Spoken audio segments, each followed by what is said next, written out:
Alright, I've been fighting with this Ford Ranger for about 2 years now, trying to get it to shift right. It's a standard, and I was convinced there was air in the clutch system because it didn't work real well before I got it. Sometimes it'd be real hard to get in gear.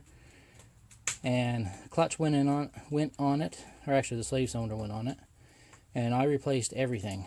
Master cylinder, clutch, pressure plate, slave cylinder, whole works. And it wasn't any better afterwards.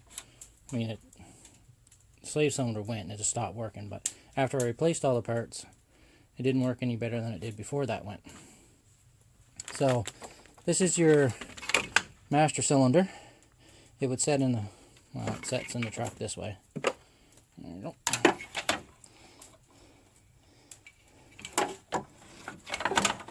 On the firewall, of course, this goes down, plugs into your transmission. This is your reservoir, comes up on your firewall. Actually, it's on your fender right over here. So the issue with these, this goes sort of like this.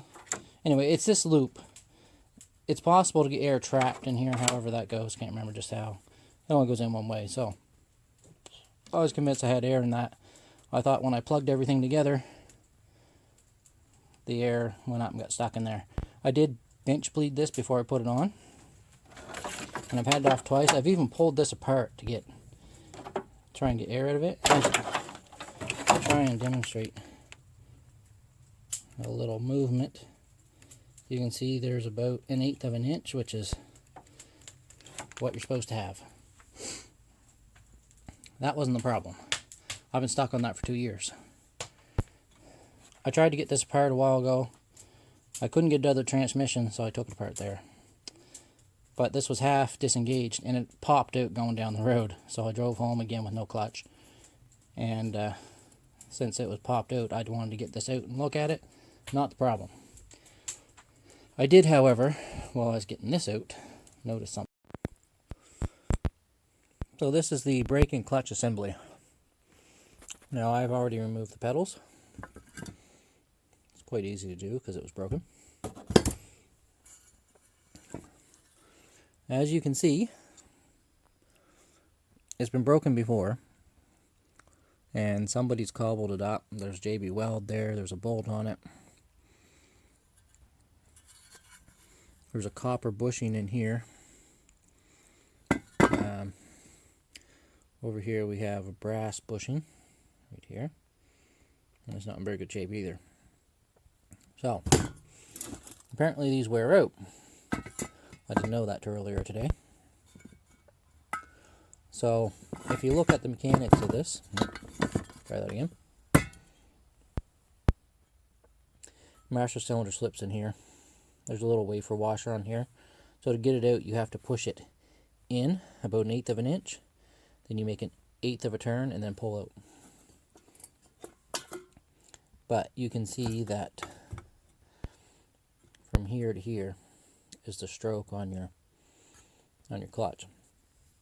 So with this buggered up, what it does is it allows this bracket to move a little bit, and you lose just enough so it wasn't camming over. And that was the feeling I was getting on this. It wasn't a soft pedal like you would expect with an air.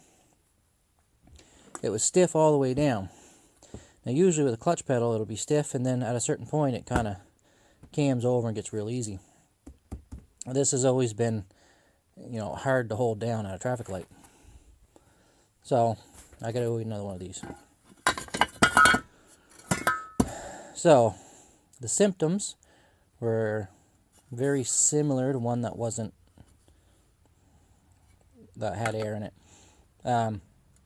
Regardless of if it had air or this was the problem, the transmission sees the same issue. It's not fully disengaging for 2 different reasons, but it's just not fully disengaging. So to get this out, this goes up in the dash. Obviously you got to pull the master cylinder. You have to pull the clutch to get that off. Most of these clutch arms, they have a little clip. This one's already gone. but it's sort of made right onto the thing here, and they smash all the pieces when you try and take them off. But just a little retaining clip from a hardware store fits that just perfect. Brake pedal, same thing. It's got a slightly different style one. It's got a hole through it instead of a recess. These 4 bolts, they also hold your brake booster on. Or those are studs and nuts. These are bolts. These are kind of hard to get at. You got to use about a foot of extension, and then you got to get up there with a little wrench and get the last couple threads. Once you get these 6 bolts out, your troubles aren't over, because the arm from your booster comes through here, and you can't slide this out yet. Now at this point, your booster will slide forward, as you can see. Now it's not bolted in. The only thing holding it back is the tension from these 2 lines.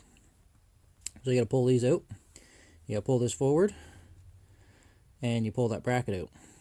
Now, if you're like me and you don't have that bracket to put right back in, put these lines back together. So when you pull these lines, you'll get a drip. Every couple seconds it'll drip, or every second it'll drip. It's not a big deal. Make sure your master cylinder is full. Make sure your cap and seal are back on there, so it doesn't just pour out. You can have these off for a couple minutes. It's not going to cause an issue. You put it back together. When I go and put the bracket back on, and I have to do this again, I'll check and make sure this has lots of fluid. And I don't suspect I'll have to bleed the brakes at all. If I do, it'll be very minimal.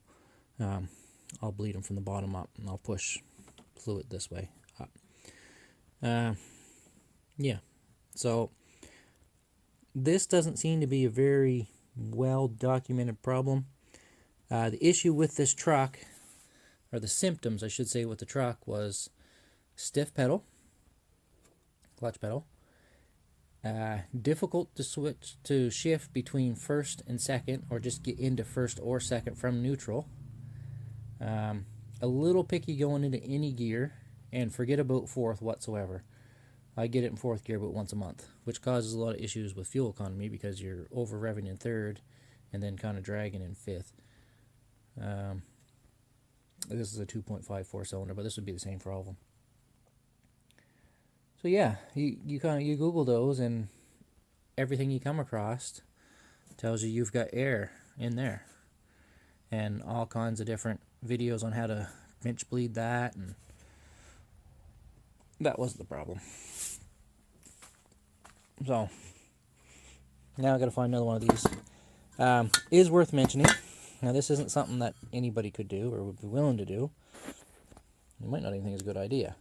But if this was just worn, not cracked, and the reason this broke, it may have broke before, I don't know. When the slave cylinder went on this in the city, I came right aboard that clutch pedal because I was in a parking lot and it broke. Anyway, I did it again up here when the line popped apart. So I don't know when most of the damage happened, but it's definitely broken now. If it hadn't been broken, if it was just sloppy, I probably would have just pulled this off and relocated this pin down 1/8 of an inch, 1/4 of an inch, something. And you can take that out. All you do is pull the C-clip off of here, then you can pull the clutch pedal out, and then the brake pedal, which is attached to these 2 spacers, will pop straight out. But we're well beyond that now, so I'll get a replacement tomorrow. Thanks for watching, guys. I hope this helps somebody out. Like I said, I've been dealing with that for 2 years, just kind of putting up with it because I'm stubborn to a fault and wouldn't hire anybody to fix it. And if I did, it would have cost me a lot of money not to get it fixed, because every time I talked to somebody, they said, yeah, your clutch isn't fully disengaging, it's your slave cylinder. It's your slave cylinder. Everybody said, oh, it's your slave cylinder. Well, I knew it wasn't the slave cylinder because it was brand new. Anyway, I think I finally got it figured. I'll put up another video once I get everything put together, and hopefully hopefully it's back running again. See you next time, guys. Thanks for watching.